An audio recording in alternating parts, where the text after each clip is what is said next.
Assalamu alaikum ардактуу айымдар жана мырзалар, сүйүктүү теле көрүүчүлөр. Биринчи коомдук каналда Салам Кыргызстан кечки шоу программасы старт алды. Саламатсыздарбы? Дагы бир жолу сиздер менен аманчылыкта, эсенчиликте кайрадан көрүшүп атканыбызга биз өтө кубанычтабыз. Салам Кыргызстан сиздер менен. Саламатсыздарбы, урматтуу агайын туугандар, жалпыңыздарга жакшы маанай жагымдуу кеч каалап, Салам Кыргызстан телеберүүсү кайрадан сиздер менен старт алды. Сүйүктүү теле көрүүчүлөр, салтыбызга айлангандай эле ар бир берүүбүздүн темасы бар. Бул берүүнүн темасы күлкү болмокчу. Күлкү ден соолуктун мүлкү. Санжар, күлкүнү дагымда күлүү айтыш керек да, сен мындай ийда ыйлагандай айтып атасың да. Күлкү ден соолуктун мүлкү. Салам Кыргызстан.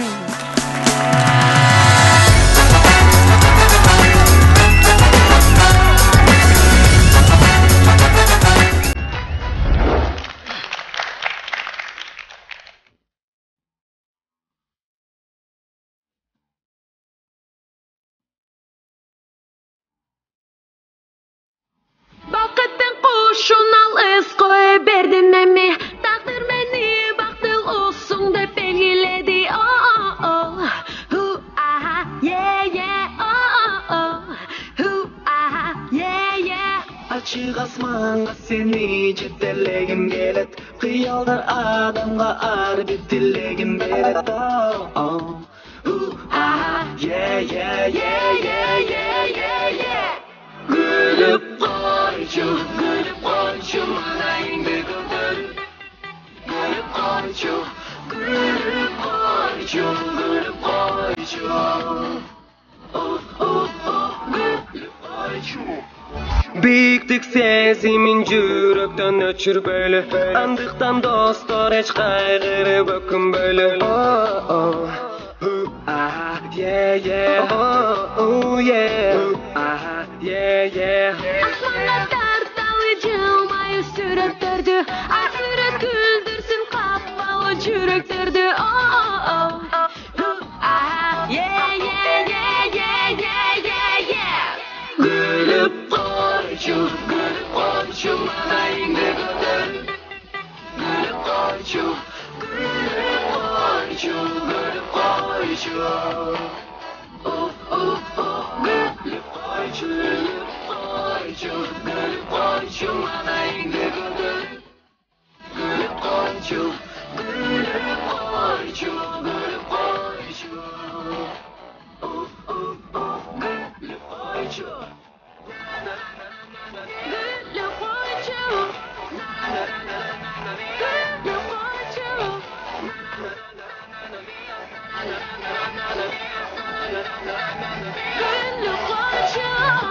Bakıttın kuşun al ıskoy berdin emi, takdir beni baktıl olsun de belgiledi. Oh oh oh yeah yeah yeah.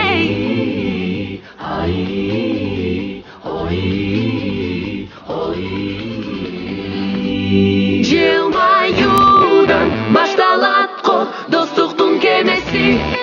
Kuralat ko, cılmayıp sen bağırt aldın aldığa. Gülüp koycu, manayında götür. Gülüp koycu, gülüp koycu.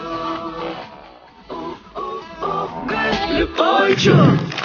Күлкү ден соолуктун мүлкү дейт. Анда болсо бир жылмая алайлы Гүлжайна. Төл укмуш жасалма күлөсүң го. Кандай? Күлкү ден соолуктун мүлкү, күлкү өмүр азыгы. Күлүп жүргөн адам эч качан карыбайт деп туруп, момундай эле күлүш керек. Деп эле. Сеники деле жазалма болуп калды. Эмне Жок, нормально эле күлүп атпайм мен, мисалы. Өзүмдүн күлкүмдө күлүп берем. Сенчи мына мисалы бүгүн күлкү күнү болуп атпайбы? Экөөбүз тең дагы күлкү дүйнөсүндө жашайбыз да. Экөөбүз тең мындай шайыр кыздар, күлкү кыздар деген күлдүрөбүз ушундай. Анан концерттерде күлбөй калганда көп ушинтип күлөсүң го. Эмнеге жазалма күлөсүң? Эмне кыласың? Эл күлбөй атса өзүң күлүп коесуң ошентип. Жок, мындай кылбайлыбы, Назира? Сен могу кыргыз сатирасында, кыргыз куудулдардын ичинен көбүрөөк кимди баалайсың? Мен көп эле куудулдарды өзүмдүн конкуренттеримди баарын эле баалайм. Көбүнчө мага деген мындай бойлору дагы, ойлору дагы бүт туп келишкен Татынакай 5 тапан деген неме жигиттер бар го. Мен сен Татынакай болгон ойлору, бойлору да алсаң мен жоролорду айтат окшойт депмин. Эми жоролор деле жашынакай, бирок 5 тапан аларга караганда сулуураак дейм да, мындай жашыраак. Сулуурагы жанагы. 5 эме жоролордуку мындай го, булар бир тең. Сулуураак деп эмне жана арасында болсунду айтасыңбы? Жок, Каныбекти. Кимди? Каныбекти айтасыңбы? Шымшык. Эмне? Келен жашынакай балдардын жашынакай деп айтышып кетти. Биздин Татынакай конокторубузду, Татынакай күлкү элге тартуулап жүргөн биздин чыган жигиттерди чакырып албайлы анда? Анда тосуп алыңыздар, биздин Татынакай конокторубуз 5 тапан. Ава достор, замандаштар жана өзгөчө теле көрүүчүлөр, Салам Кыргызстан түнкү шоу программабызда бүгүнкү темабыз күлкү жаратуучулар же болбосо күлкү ден соолуктун мүлкү демекчи. Күлкүгө негизиле ушул сатирага эң көп салым кошуп жаткан, канча жылдан бери өзүнүн тарыхын эсептеген 5 тапан тобун тосуп алыңыздар. Кол чабуулар менен кара биздин кадырлуу конокторубуз. Шапке. Шапке. Таксары. Шöyle geçerim. Gelingizler, sizlerdi төрөгө чакырмакчы. Төрөгө. 5 тапан.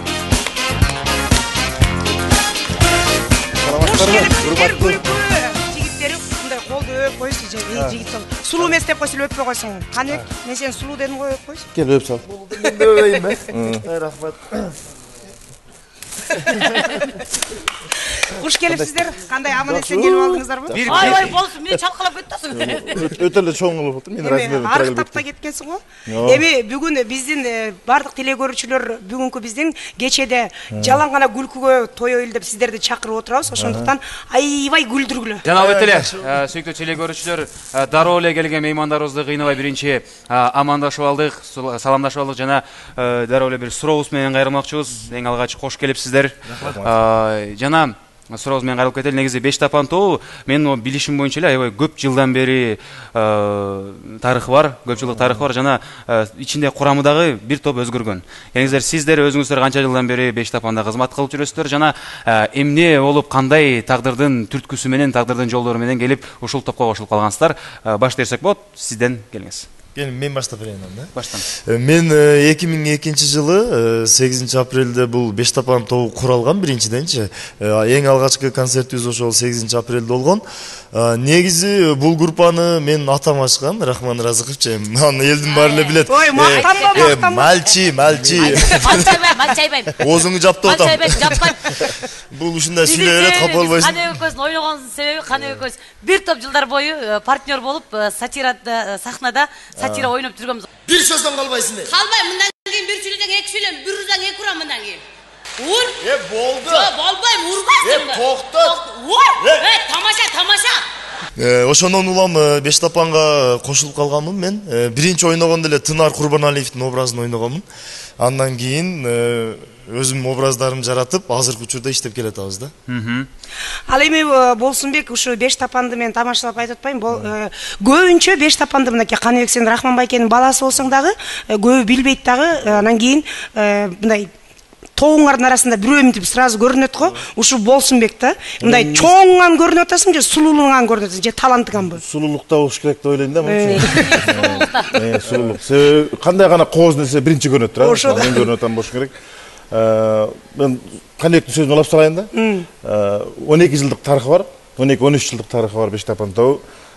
Ортодо биз да отдук кылганбыз бир 2-3 жыл, 2009-дан 2012-ге чейин. Силердин эң жакшы көргөн мындай сонун мындай дарс деп биз дагы жарылып кала турган бир анекдот айтып бербейсиңерби? Сүйүктүү теле көрүүчүлөрүбүз, бир гана сиздер үчүн эксклюзив 5 тапан тобунун анекдот. Алабыз. Тосуп алыңыздар. Колуңуздарга ручка алып да жазып алсаңыздар болот. Жашоодо кереги тиет. Бир күлкүлүү болсо деле күлүп коесуздар да коштоп болот да. Жок, андай жок бизде. Баштайлыкты да көргөн баштасын биринчи. Келиңиз кандай? Мен башыман өткөн эле окуяны айтып берейин. Атам экөөбүздүн ортобузда болгон окуяны айтып берейин. Кече жакында үйдө отурсак эле мен эң чоң уулум эркелеп тутпаймынбы? Ручканы кармап тетрадка бирдеген чимелеп жазып атты эле. Ай молодец. Ушул уулум чоңойсо мени багат. Ушул уулум чоңойсо мени багат десем, атам мени карады дагы. Эй бала, сен чоңойгуча мен сени баксам. Анан бул чоңойгондон кийин бул дагы сени бакса, сен өзү бирөөнү багасың. Бар кудул кишкен да. Атам өз негизи сварщик. Ошо анда жакшы сварщик, күлкүлүү Тамаша кой сварщик экен аябай, Анда Болсунбектен кийинки анекдотту укпайлы. Анекдот эмес, мен Сизден биз сулуу анекдот талап кылабыз. Же чоң анекдот. Узак же кыскасынан, кыскасынан эле краткосынан берейин да. Нөлсөм пурсе о сыяктуу эле. Тамак жөнүндө көп сүйлөбөз үчүн. Бир жаман карганат экен да. Өлө жанын жап карганат экенде өлүп кетейин чын нан урсун депчи. Эртеси нан ташыган машина үрүп кетипир. Бул кыска эле ушундай. Ва нөлсөм да.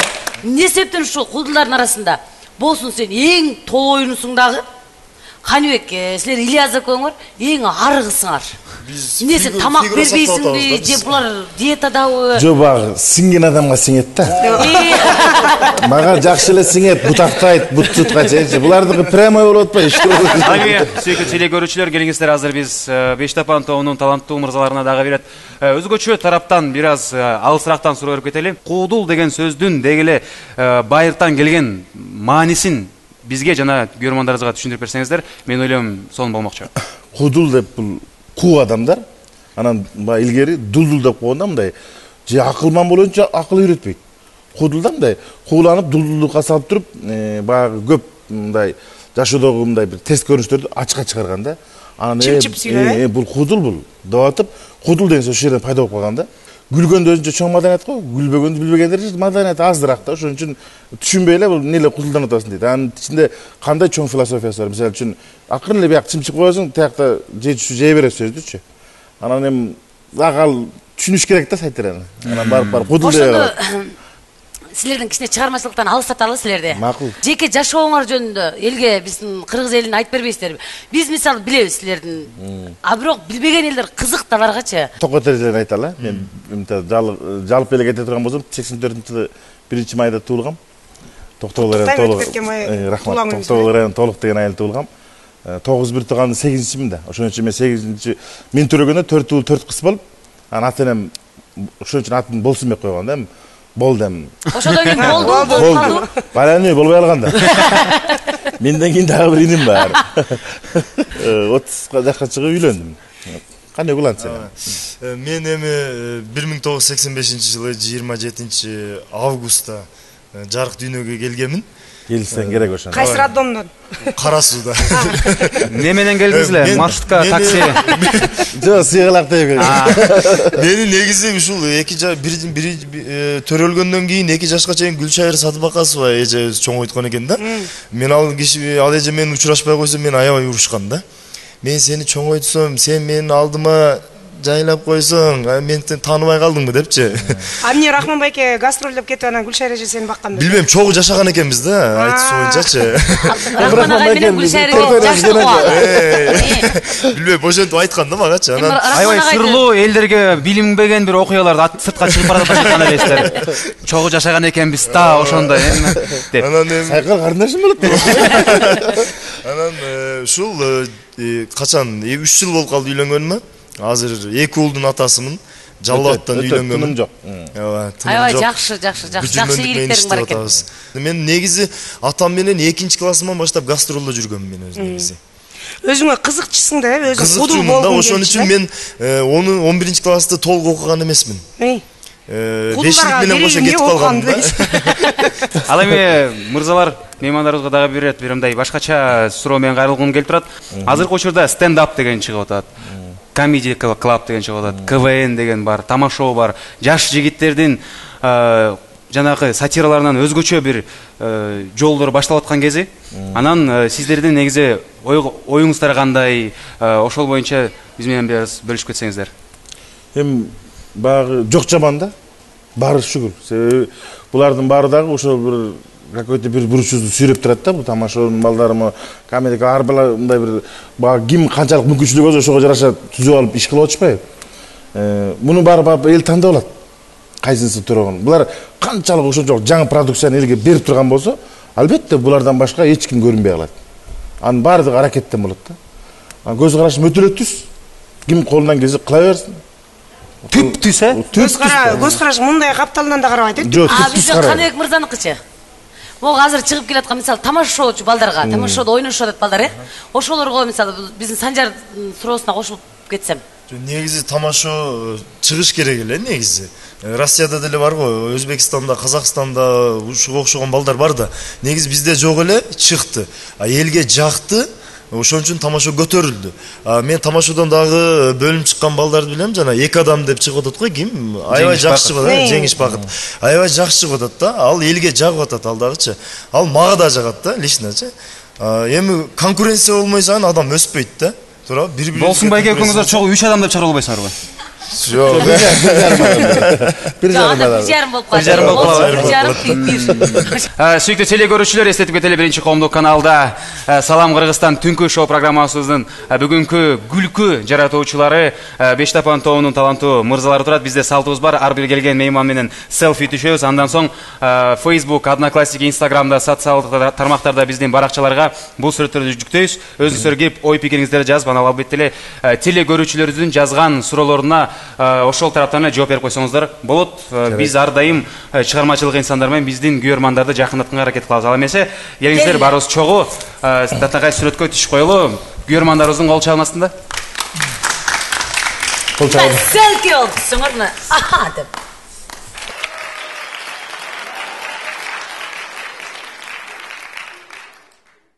Эң сонун жана салтыбыз боюнча жыйынтыктоочу суроо. Сиздер үчүн Кыргызстан бул эмне? Болсун мырза, сизден баштайлы. Мен үчүн кымбат ата-эне болсо экинчи Кыргызстан. Ошондой түшүнөм. Ата-энең кандай кымбат, ата-энеңди кандай бир улук көрсөң, Кыргызстан мен үчүн улук. Ошондой түшүнөм. Болсун айткандай эле, бул биринчиден ата-энем, анан Кыргызстан мен үчүн ыйык мамлекет. Азаматсың. Келиңиздер, урматтуу телекөрүүчүлөр, адаттагыдай эле биз келген конокторубузга татнакай болгон силердин дагы бир жигитке 70 өнөр аздык кылат демекчи, бир эле куудул болуп эле кетип калбастан сиздерди биз татнакай оюнга тартсак. Келиңиздер анда сахнага чакыралы. Шарт менен канакей сахнага.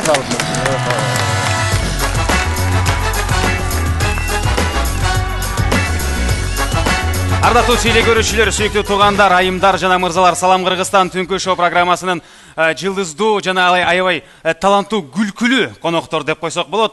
Бештапан тобунун таланттуу жигиттери, таланттуу мырзалары, Болсун мырза жана Каныбек мырза, албетте эле биз сиздер үчүн даярдаган бул тарапта оюнубуздун шарты жөп-жөнөкөй.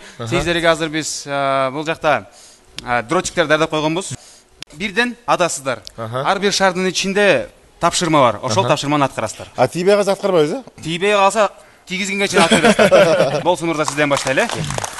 Кана? Бул стартовый Аркасын өтө алыс болуп калса мен көзүм кичинекей, жакшы көрбөй алат да. Ата берейин? аты бериңиз. Бисмиллахиррахманиррахим. Кайсынысы? Жакшы, кол чалуулар. Келиңиз, Болсун мырза, бир өзүңүз окуңузчу. Эмне тапшырма болду экен сизге? Так. Окуп коңуз. Аме, бул оозуңузга 5 жаңа салып ырдаңыз дейт го. Биз биринчи батабы Батат. Келиңиз. жегенде балегеттей батырасың го.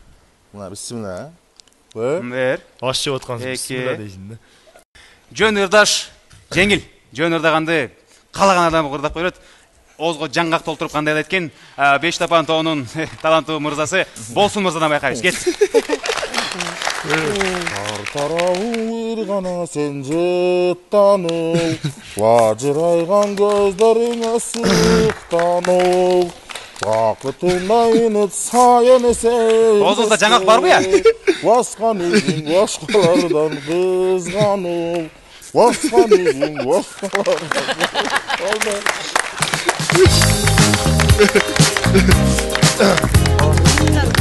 Каныбек мырзага беребиз, келиңиз. Каныбек мырзанын канчалык деңгээлде мерген болгонун азыр чогуу байкамакчыбыз. 3, 2, 1.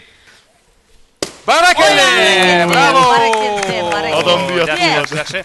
Келиңиз, бул жаңгактарды кийин сизге берейин. Өз колуңуз менен окуйсуз. Колуңуз менен, көзүңүз менен.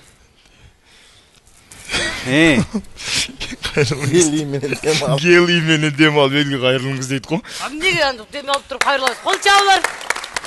Азыр бизге гели алып келмекчибиз. Келиңиздер, сүйүктүү телекөрүүчүлөр. Азыр Каныбек мырзанын үнү өзгөрүп элге кайрылганын чогуу байкайбыз.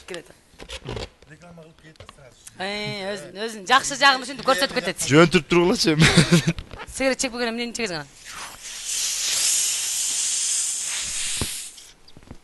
О, менин үйүмдөгү кетменим эмне чыгып калды? Я ушундай деп үн чыгабы?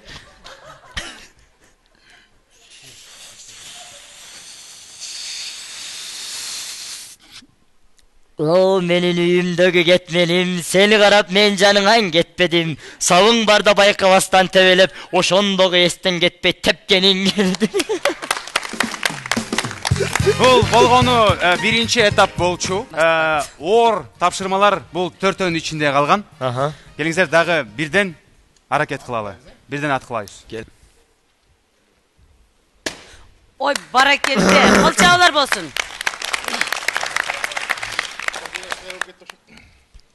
Отжимание жасагычы ырдаңыз дейт. Браво, браво. Азыр болсун мырза. Муңкан үнүн отжимание жасагыча укмакчыбыз. Жок дегенде 10ду. Аракет кылабыз. Аракет кылыңыз. Эгер Кудайдан болуп жакшы болуп кетсе, белки экинчи куплетин ырдайм. Şu birinci kupletке жетпей отжимание бүтүп калабы деп коркуп атам да. Ал эми элдердин колдоосу сизге жардам берет деп ойлойм. Өзүңүз сұрабайканда эле спортсмен даярдангандай эле даярданып жаткан кезде чечилип дайындана баштады. Мына жака жасасам болобу? Элди караганча ырдайм да. Жок. Жок, бул жерде элди карап ырдайсың да. Жана мени шаарды үйлөткөн ушул жерге бол. Упорляжа принимаем. Жок, бир ырыңдайын да. Ырыңдайын да. Алато ак калпагын кийген кезде аскасы көк асманга тийген кезде мен дагы жолго чыгам та кучактайм ойгурлар.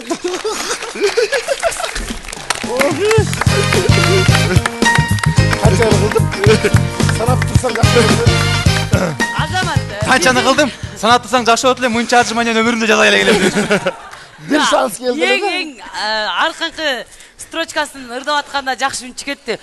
Кучакта дегенде. Биз өзүмөн чыксын дедим да.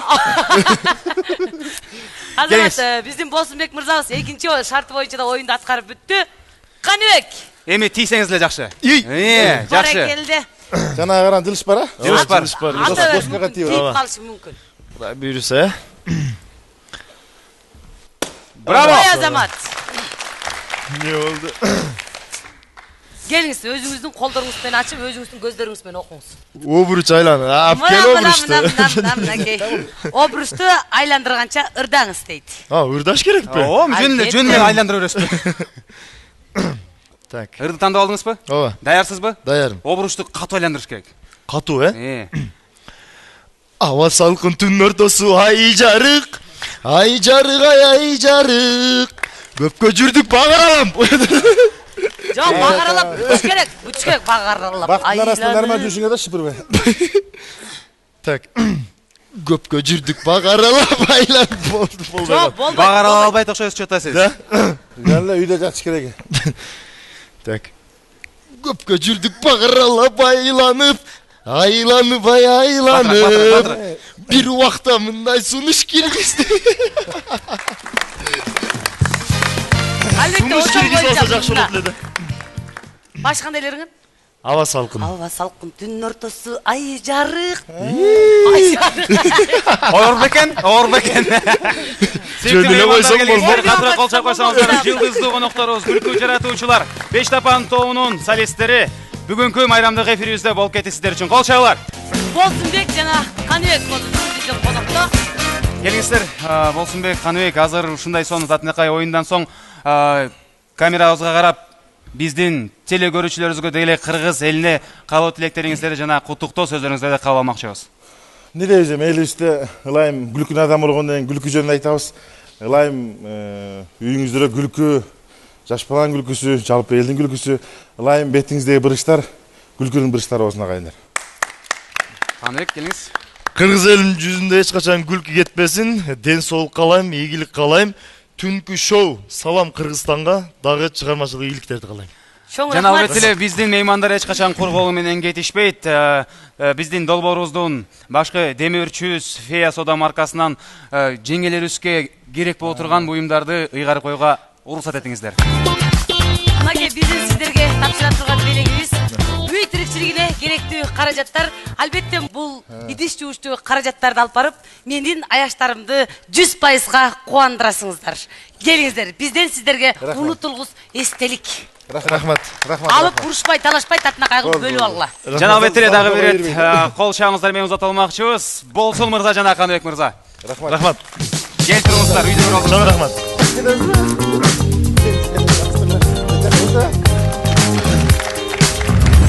Назира, касиеттери дейт.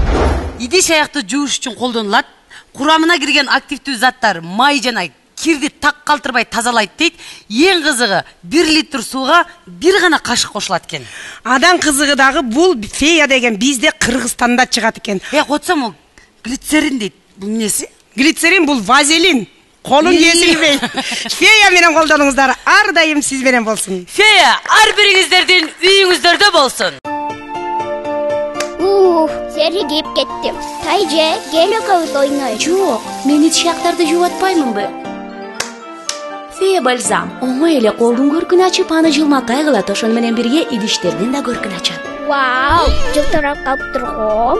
Бул да болсо Фея бальзамдын керемети. Тазалык үчүн бир гана Фея бальзам. Бүгүнкү биздин студиябыздын коногу кыргыз элине аябай өзүнүн чоң салымын кошуп келе жаткан, жаштардын арасынан ушундай суурулуп эч кимге жол бербей мондай болуп чыгып кеткен, кыргызга аттын кашкасындай таанымал теле алып баруучу Эрмек Нурбаевди кол чап тозалаңыз. Ооба достор, сүйүктүү теле көрүүчүлөр, бүгүнкү кечебиздин күлкү жаратуучулар темасына Тамашоо лигасынын жетекчиси жана президенти Эрмек Нурбаев келди. Кол чабыңыздар менен токтолуңуздар.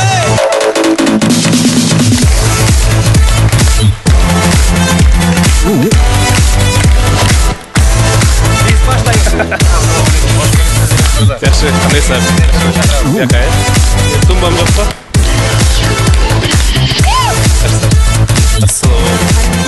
келип калдым, кандайсың, жакшы, денсаулыктарың жакшыбы, жүрөсүңбү, көрүнбөйсүң го деп берди. Жакшы. Кытыклап койдуңуз. Сени келатат десе сүйүнүп, мен тим эле жан дүйнөм жашарып кетпедиби? Эрмек мырза, эң алгач саламатсызбы деп туруп биздин эфирибизге, биздин кечки шоу программабызга алтындай убактыңызды бөлүп келгениңизге ыраазычылык билдиребиз. Өзүңдүн акыркы ийгиликтериң жөнүндө элге айтып кетсең. Биз сени ар дайым мындай ийгиликтердин үстүндө көрөбүз, ар бир көп учурларда. Азыр эмне менен алектенип, эмне жумуш жасап, дагы эмнелерди элге дагы кандай жаңылык тартуулайын деп атасың? Эми чыгармачылык жолубуз, ишибиз Кудайга шүкүр эле, жаман эмес. Орду менен келатат. Тамашоо дагы мынакей 7-сезону финалы калды буюрса.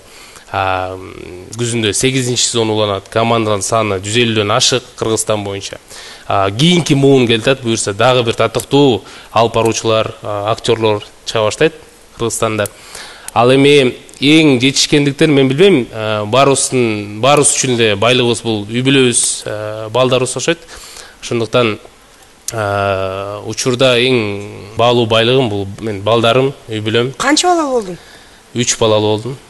Кеч эле үйлөнбөдүң, уже азамат. Ошо свадьбага келбей калып, билбей калдым. Анан теги тамашада көбүнчө эле Мерген байкеге асыл өрөт да, эмнеге? Башка тамаша жокпу? Ал убакта Мерген байке өзү суранчы. Мага асыл кылачы деп. Сизге чейин келген меймандарыбыздан да сурап кеттик. Кудулдар бар, жана азыр тамашоочулар бар. Бизге негизи көбүнчө маалымат болот, кудулдарды көбүнчө улуу муун жакшы көрөт, улуу муун угат, улуу муун сүйүп күлөт, ал эми тамашоочу жигиттерде көбүнчө жаштар угат, жаштар көрөт, жаштар баалайт деген. Ушул сөздөргө жана айырмачылыктарына кандай көз карашыңыз бар? Кудул байкелерибиз, агаларыбыз аябай эле сыйлайм. Чындыгында ар бирөөбүздүн, билбейм, биздин деле бир кичинекей ордубуз бар окшойт сахнада. Кудул байкелерибиздин тамашаларында биз да өскөнбүз, биз да чоңойгонбуз. Ошол эле Рахман байке, Күмөндөр байке, Манас байке, Жаныбек байке тамашаларын көрүп керек болсо мектепте дагы ошол интермедиалар коюп келгенбиз. Анан мен ойлойм, булардын орду бар, албетте агайларыбызды сыйлайбыз. Ал эми биздин тамашоо бул ошол эле КВНдин эле кыргызчасы болгондуктан, анан Санжар айтмакчы, жаштар деп калдык, бизде көбүнчө жаштар ойногондуктан, анан студенттер окуучулар ойногондуктан балким көрөрмандарыбыз дагы ошого жарашат.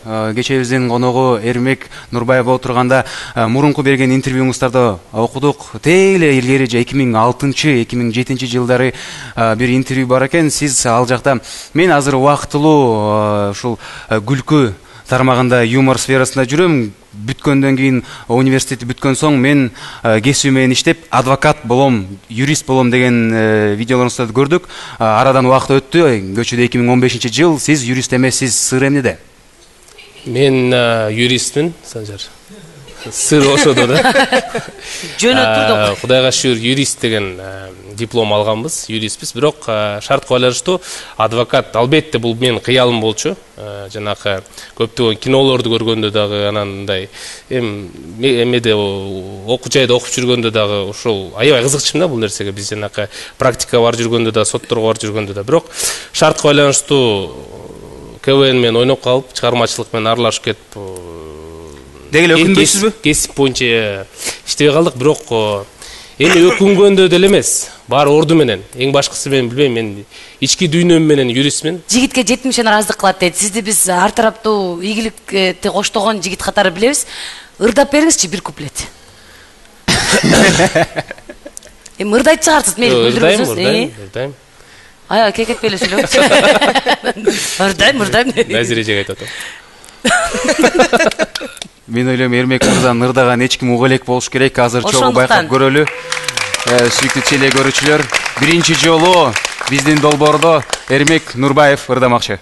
Келиңиз анда. Кимди мүмкүн болсо туруп, Мен кыйнап койдум окшойт азыр, Ырдабайсыңбы? Жок, музыкасы бар да гана. Эмне кыласың музыкасы? Ичиңен дерде. Ак мөңгүлүү асказол орталалар, элибиздин жаны менен барабар, сансыз кылым ала тоосун мекендеп сактап келди биздин ата бабалар. Алгалай бер кыргыз эл азаттыктын жолунда, өркүндөй бер өсө бер, өз тагдырың колуңда.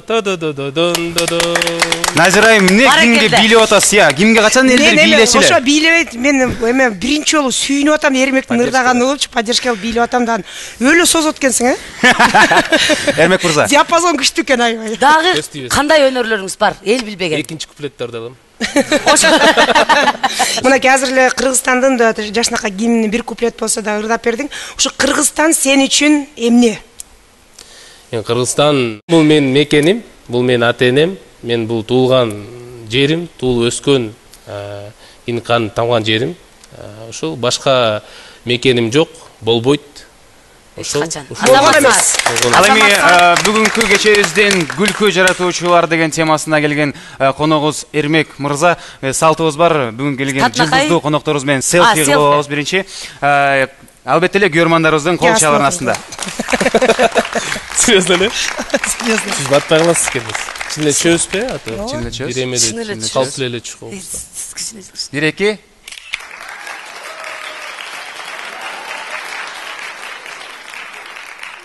Эң сонун. Рахмат. Жана албетте эле 5 тапан тобуна катышкан оюнга биз сизди чакырабыз. Келиңиздер, сиздер үчүн да камдалган шаарлардын ичинде татынакай тапшырмаларыбыз бар. Кол чабуулар менен сахнага чакырабыз. Эрмекти оюнга чакырып кетебиз. Барабыз. Назиреже. Жок, мен биякта эле отуруп турам. Орозол. Эрмек мырза, эфирде көрдүм дедиңиз, демек баары шартты түшүндүрүүгө кереги жок. Шаарда жарас, ичинде тапшырма бар. Оңой эле тапшырма, Браво! Азаматсыз, кол чабуулар болсун. Келиңиз Эрмек мырза, сизге катылган сурооду өзүңүз окуп бериңиз. Назире эжени турап бериңиз дейт. Жануарларды турап бериңиз дегенде Назира эжени турап бериңиз деген болуп кетти. Сүйүктүү меймандар, теле көрүүчүлөр, кол чаап койсоңуздар, азыр Эрмек мырза үнү менен жана актердук чеберчилиги менен түрдүү жануарларды турап бермекчи. Биздин ар бир бул кичинекей кагаздарыбыздын астында жануарлар катылган. Сиздер даяр болсоңуздар, бир шаңдуу кол чаап койсоңуздар. Мен жануарлар турган мындай начарыраак болуп калат да. чогуу чогуу туруп эле 2 жаныбар болуп. Сиз анда Эки жаныбар. эме кылсаңыздар болот. Бир ургач жаныбар. Эркек ургачы жаныбар кылып турап берсеңиздер болот. Эң алгач Серьезно. мышык. Мышыкты турап береткенбиз. Сиз мага келип мындай мышык болуп тийишесиз, мен сизге жок деп айтам да. Мышыкча. Ой, дегеле. Айтышкан. Сен мышык болуп мага кел. Мен печканын түбүндө жылуу жерде уктап атам. Эки мышыктын таанышуусу. Мен уктап атам үйдө, сен сосеттин мышыгысың. Мен берки сосеттин мышыгымын. Кел мага, мына мен уктап атам. Мяу. Sen öyle ders kimmişsin o. Ne oldu? Nday. Sen bana gel otasın men деген Domkomdun mышыгымын. Жашына кайла, домкомдун мышыгында эле жүрөк бар да. Жашына кыл көзүн. Шундай эле. Жана детятар мышык жүрөт эле го, ошо үйрөтүп койчу. Баштырайм. Сиз уктаганда жана куррду уктап турсаңыз. Курр дейт. Ана мен келгенде мындай белиңиздин үйү. Оны кеткен. Мен сосеттин мышыгым, мен уктап атам. Аракет кылып көрөйүн эми мен. Аракет кылбай жашына калып аткар. Канча уктап жүрөм? Мяу. Мяу. Эу. Браво, сүйүктүү туугандар, өзүңүздөр байкагандай эле. Биринчи жолу силер үчүн байкап кеттиңиздер. Коңурук тарткан мышык жана эу деп сүйлөгөн мышык болуп кетти. Кезектеги дагы бир сонун татынакай жаныбар. Бул туугандар уй. Биздин ситуацияда бир өгүз жана бир уй. Кол чабалар. Өзү бука жыл төрөлгөм да менчи. Анда буканы кыйналбай эле окшоштуруп турбайсызбы? Кол чабалар.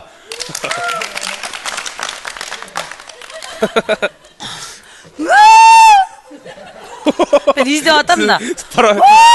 Сиздики поезд болуп кетти го. Келе бербейсиз. Согуш учурунда поезд өтүп бараткандай. Майсалбек деп койсуң. Келин сеже, болбойсузбу? Эме кыйкын. Жөн сиз. Сиз жашуйсуз да.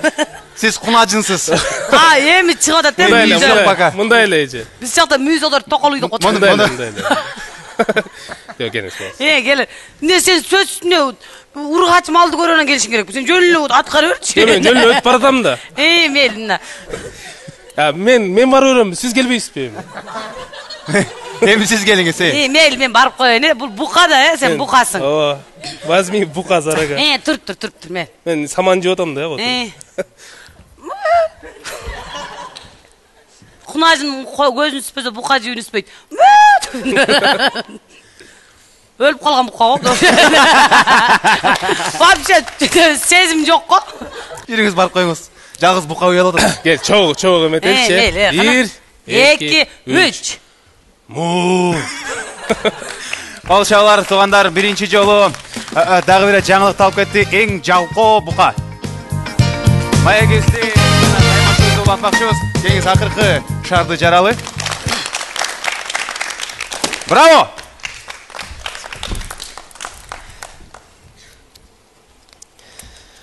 Так. Буюмдарды мыкты сатуучудай болуп сатыңыз. Ал эмес, бул таймаш өзгөчө кызыктуу болмокчу. Жөнөкөй буюмдар эмес, эң биздин оюбуз боюнча керексиз деген буюмду ушундай таланттуу мырза, чоң лиганын жетектүүчүсү өзгөчө харизмасы менен балким биздин телекөрүүчүлөр же болбосо күйөрмандарыбызга сата алат деп ойлойбуз. Кол чабалар, керексиз буюмдарыбызды залыбызга алып алалы. Келиңиз. Бул эң жөнөкөй бош баклажка. Келиңиздер, мен ойлойм азыр бош баклажканы канчалык деңгээлде жакшы сата алат болду экен, чогуу байкап көрөлү. Эрмек мырза, регламент аз, болгон мүмкүнчүлүктө ар бир жакшылыктарын сатасыз. Мага сатасыз. Мен өтүп Кол чабалар.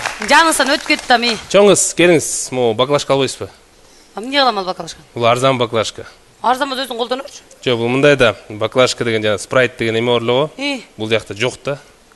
Анан каласаңыз сүт куйсаңыз болот, каласаңыз ичип алсаңыз болот. Эмнесин ичем? Сүттү. Сүт кушкек да биринчи, анан чишкек да. Ошо ала албайсызбы? Жок, албайм мен. Сумочкаңызда жок экен мындай сумочка катары колдонгонго. Кереги жок мага, кереги жок. Жок, ала албайм. Жок, эмне алам кур баклажканы? Алып алыңыз. Албайм. Мектепке балким жана 10 жылдыкка барганда ошол жерден балким сатып жүрөсүз. Браво, жакшы. Алгыңыз келдиби? Алгым келип кетти, аябай. Өзгөчө сумочка кылып алган. Ожаны кесип туруп жип тагып алып. Дагы бир керексиз бир буюм дейли. Бул жөнөкөй эле бош пакет. Келиңиз, пакет сатып көрүңүз. Чоңуз кандайсыз? Жакшы. Өткөндө билесизби, мен баклажка саткам. Билем, ошо баклажкаң өлө үйдө керек болот атпайбы? Бир сүт куюп атам, бир айран куюп атам, бир суу куюп атам, бир спирт куюп атам. Ошонун акчасын бербейсизби? Ошондо эле берип кетпедимби? Анан мына могу жаңы пакет чыкты да биздечи. Бул пакет элде жок пакет. Анткени элдин баары буну таштап салган. Кааласаңыз жана баклажканы салып алып, көчөдөн бассаңыз болот. Сен антпай эле жөн эле момунт дейсиңби? Муну алып койчу кишине акча керек болот атат дейсиңби? Жок, акчада кеп акчада эмес. Мен сизге керек болсо муну толтуруп бересиң. Жөн эле берем. Акчасы жок элеби? Акчасы жок эле. Точно. Только главное жана баклажканын акчасын бериңиз. Жок, сен алдан берсең баклажканын акчасын берем. Бул пакет менен керек болсо башыңызга кийип алсаңыз болот. Жамгырдабы? Жамгыр. А сен өзүң башыңа кийип жүрдүң беле муну? Ооба да, 2 жолу кийгем. Кана кийчи көрөйүн. Азыр кийчи сен кийип көр, анан кийин эгер жакшы болсо мен албетте сени сатып алам. Кел, могу ичиндеги немелерин алалы, жамгырда кантип кийип жүрчү элең? Жамгыр жадырбайсызбы? Жок, кийип көрсөң анан сатып алам да мен. Мен кийем, Сен кийип көрсөң, анан жакса мен алам. Сиз качып кетпейсизби? Жок, качпайм. Мен просто көзүм көрбөйт. Эркекче. Мына көрдүңүзбү? Кол чабуулар. Азамат кел. Эми сиз кийсеңиз. Жок, мен кийбей эле муну алып кетейин, жамгыр жаап атканда кийип коюн. Кыргыздын салты бар, ата бабалардан калган. Пакет кийип койсу. Кол чабуулар. Жок, кол чап кое турла. Жок, туугандар чын. Негизи бизде салт бар экен ушундай бош пакети башка кийгенден сөзсүз түрдө жандагы айым кийиш керек, бирок эркек кийбей койсо болот. Жок, мындай кылабыз, Жок, муну бир салты пакет кийүүнүн салты неме турбайбы?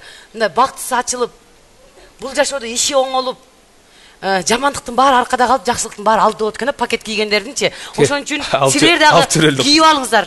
Жок, кийбейсизби да канча? Жок, муну антип өтө ылдый кылып кийсе болот, көзүң көрбөй. Кайра эле чыгасыз?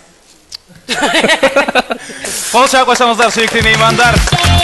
Салам Кыргызстан түнкү шоу программабыздын күлкү жаратуучусу таланттуу мырза, Тамашоо лигасынын жетекчиси жана кыргыз элинин патриоту Эрмек Нурбаев болуп кетти. Эрмек мырза, ишиңизге ийгилик каалайбыз, бар болуңуз, аман болуңуз. Кыргыз элине сизге эркин микрофон. Эми мен кубанычтамын, биринчиден ушундай жаңы долбоордо катышуучу болуп турганыма. Салам Кыргызстан долбоорун албетте ийгилик каалайбыз. Биздин Кыргызстаныбыз ушундай, Кыргызстаныбызда ушундай жагымдуу долбоорлор көп боло берсин, өсө берели. Ошол кыргыз элибизде тынч болсун ар дайым. Салам Кыргызстан. Жана албетте Эрмек мырза өзгөчө жеңебизге даярдалган демөөрчүбүздүн белегибиздин албетте белегибизде. Сөз бар кыргызда жакшы, куттуу үйдөн куру чыкпайт деген. Ошондуктан биз мени ала кетиң дөөлүштү. Сизге арналган биздин татынакай белек бар. Демөөрчүбүздөн белегибизди карап койгуңуз. Албетте алып кетиш үчүн сизге алып келгенбиз. Рахмат. Сода маркасынан үй тирикчилигине керектүү каражаттар келинчегиңе алып барып керилте сүйүнтүп кой. Негизи ушул үчүн эле келгем да. Келип туруңуз анда биздин төрдү көрүп алдыңыз. Рахмат. Кол чабыңыздар менен узатып алабыз. Рахмат. Чоң рахмат.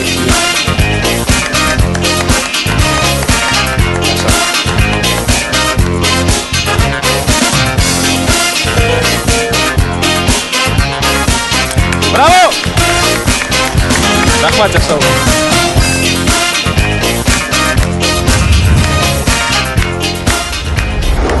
Ардактуу замандаштар, байкелер, эжекелер жана биздин долбоорубуздун теле көрүүчүлөрү, 45 мүнөт бою сиздердин кызматыңыздарда Салам Кыргызстан кечки шоу программасынын алып баруучулары болуп кетти.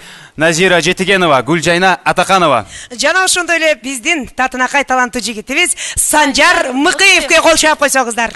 Так, бир жумадан кийин көрүшкөнчө сак саламатта калыңыздар. Салам Кыргызстан.